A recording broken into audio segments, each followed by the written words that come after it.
இன்றைக்கி நாம் Kerala special Onam special அடை பிரதமன் செய்கிறது எப்படின்னு தான் பார்க்க போகிறோம். எல்லாருக்கும் அடை கிடைக்காது, சில பேருக்கு அடை ரெடிமேடில் கிடைக்கும், சில பேருக்கு கிடைக்காத இடத்துல நம்ம எப்படி ஈஸியாக செஞ்சு செய்ய போகிறோன்றதை பார்க்கலாம். ஃபஸ்ட்டு நான் ஒரு பவுலில் ஒரு 2 கரண்டி மாவு, ஒரு அரை கப்பளவு இருக்கும் இந்த மாவு. பச்சரிசி மாவு, இடியாப்ப மாவு வீட்டில் இருக்குது இல்லையா, அந்த மாவு தான் இது. ஒரு அரை ஸ்பூன் சர்க்கரை உப்பு போட்டுக்கலாம். இப்போது கொஞ்சம் கொஞ்சமாக தண்ணி ஊற்றி மிக்ஸ் பண்ணிக்கோங்க. ரொம்ப தண்ணி ஆகிடக்கூடாது, கரெக்டாக தோசை பதமாக இருக்கணும். பாருங்கள், இந்த அளவுக்கு இருக்கணும் பக்குவம், பார்த்துக்கோங்க. இப்போது ஒரு தட்டில் எண்ணெய் தடவிக்கோங்க, அப்போ தான் அடை எடுக்கும்போது ஈஸியாக இருக்கும். இப்போ மாவை ஊற்றிடுங்க, ஊற்றிட்டு ஃபுல்லாக அந்த மாவு படுற மாதிரி பரப்பி விட்டுருங்க.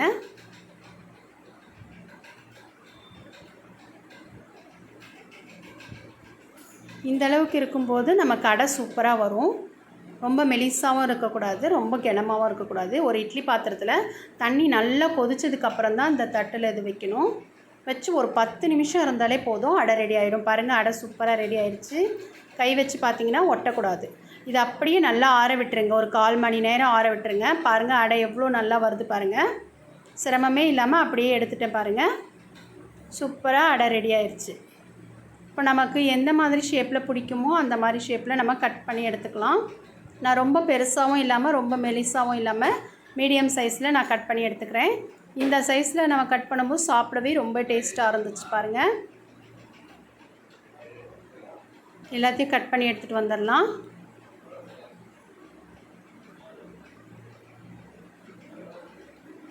பாருங்கள், ரொம்ப மொத்தமாகவும் இல்லாமல் மெலிசாகவும் இல்லாமல் கரெக்டாக இருக்குது. இதே மாதிரி நீங்கள் கட் பண்ணி எடுத்துக்கோங்க.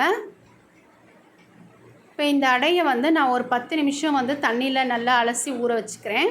தண்ணியில் ஊறும்போது இன்னுமே நல்லா சாஃப்டாக வரும்.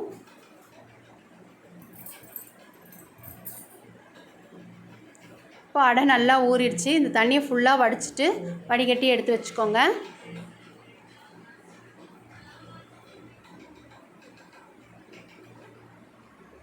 இப்போ நான் ஒரு அரை கப்பளவு, 3/4 கப்பளவு அரிசி மாவு எடுத்திருக்கேன். அதுக்கு 1.5 கப்பளவு வெல்லம் எடுத்துக்கோங்க. ரொம்ப சூப்பராக இருக்கும் டேஸ்ட்டு. ரொம்ப கம்மியாக இருந்தாலும் நல்லா இருக்காது. ஒரு கடாயில் நான் நெய் விட்டுருக்கேன். ஒரு 4 ஸ்பூன் நெய்யில் இந்த தேங்காய் சில்லாக நான் கட் பண்ணி வச்சுருக்கேன். அதை நல்லா ஒரு ப்ரௌனிஷ் கலர் வர வரைக்கும் நம்ம ஃப்ரை பண்ணி எடுத்துக்கோங்க.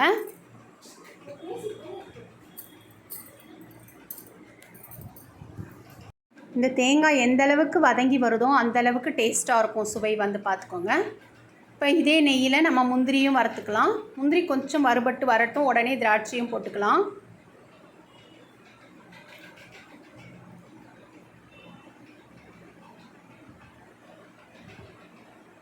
முந்திரி கொஞ்சம் வறுத்து வந்துருச்சு. இப்போ திராட்சை போட்டுக்கோங்க. ரெண்டும் நல்ல பொன்னிறமாக வறுத்து எடுத்துக்கலாம். ஃபுல்லாக லோ ஃப்ளேமில் வச்சு செஞ்சுக்கோங்க. இப்போ நல்லா வறுபட்டு வந்துருச்சு, கலர் மாறி வந்துருச்சு. எடுத்துடலாம் இதை. இப்போது அதே கடாயில் அந்த நெய்யோடையவே நம்ம வெல்லத்தை வடிகட்டி எடுத்துக்கோங்க. வெல்லம் நல்லா கொதித்து வரட்டும். வெல்லம் நல்லா கொதித்து வந்ததுக்கப்புறமா இந்த நம்ம அடையை எடுத்து அதில் போட்டுருங்க. இப்போ அடை எந்த கலரில் இருக்குது பாருங்கள். இன்னும் கொதிக்க கொதிக்க அடையோட கலர் நல்லா மாறி வரும்.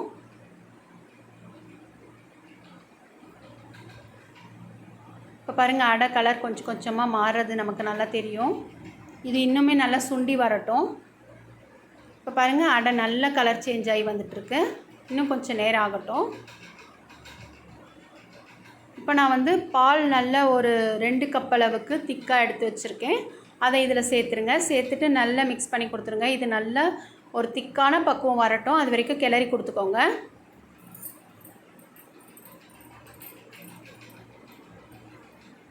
இந்த டைமில் ஒரு ஸ்பூன் ஏலக்காய் பவுடர் சேர்த்துக்கோங்க.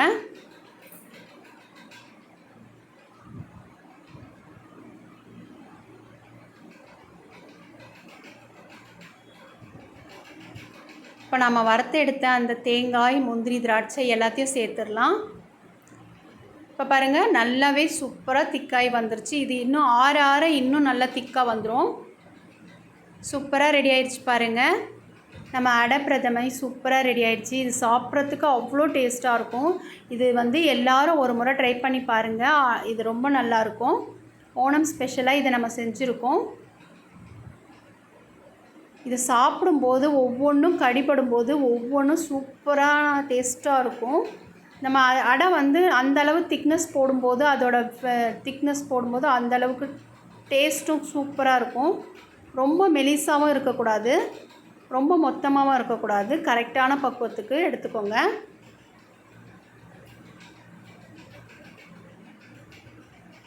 இந்த ஓணம் ஸ்பெஷல் அடை பிரதமையை எல்லாரும் செஞ்சு பாருங்கள். அடுத்த ரெசிப்பியில் பார்க்கலாம். தேங்க்யூ.